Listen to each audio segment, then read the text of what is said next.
Hello, Toppers.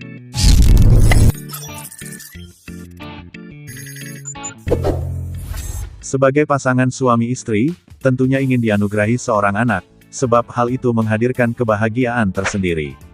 Pada kesempatan kali ini, Beta akan ajak Kamong Samua, untuk mendengar salah satu cerita legenda bersejarah di Kepulauan Sula. Di keramat desa Waitina, hiduplah dua orang pasangan suami istri yang menempati rumah panggung beratapkan rumbia.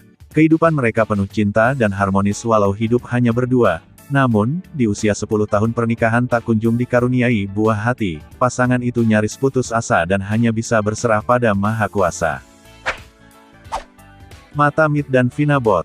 Ya, inilah nama kedua pasangan suami istri itu. Setelah berada di fase penantian yang begitu mereguk waktu, akhirnya Finabot mulai mengidam yang merupakan keinginan sejak lama dinantikan. Para tetua dan warga pun turut diundang untuk membacakan amal serta dimeriahkan pesta adat, gambus dan ronggeng gala, sebagai bentuk rasa syukur. Tak terasa, hari merayap begitu cepat, kandungan Finabot mulai menua, dan waktu melahirkan semakin dekat. Satu malam yang begitu gulita, tak tampak satu cahaya pun terlihat di langit, tiupan angin dan bunyian pepohonan yang berdesah-desah, bahkan hujan lebat pun turut menyelimuti kampung tersebut. Perut Finabot mulai kesakitan, teriakan meminta tolong terdengar di telinga suaminya. Ketika mendengar itu, Matamit pun memanggil dukun desa, agar langsung membantu persalinan istrinya dan melakukan penanganan sebagaimana mestinya. Tak berlangsung lama, tangisan bayi mulai menggema menyelimuti malam, dan itulah tangisan bayi mereka, yang bernama Eta Waisangiwa. Kehadiran anak tersebut kerap membuat dua pasangan itu semakin bahagia. Pesta adat pun digelar untuk kedua kalinya.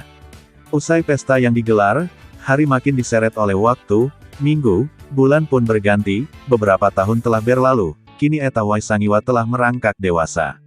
Gadis itu cantiknya luar biasa, bahkan gak ada tandingannya di desa tersebut, tak heran banyak pemuda setempat yang terpikat dan meminangnya, namun selalu saja ditolak oleh kedua orang tuanya.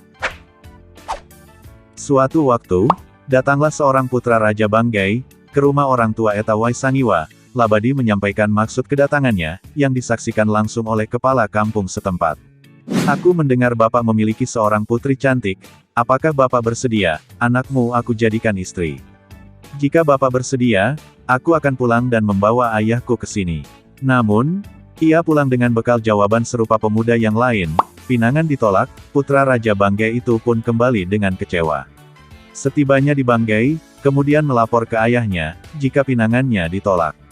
Sang raja pun memberi instruksi segera pergi dan kembali membawa bunga desa itu ke kerajaan. Mendengar perintah itu, Labadi pun pergi dengan menaiki ikan hiu. Ia menyeberangi samudera dan bertemu gadis desa itu yang sedang mandi di muara air Sangiwa. Eta Waisangiwa pun terkejut melihat kedatangan Labadi.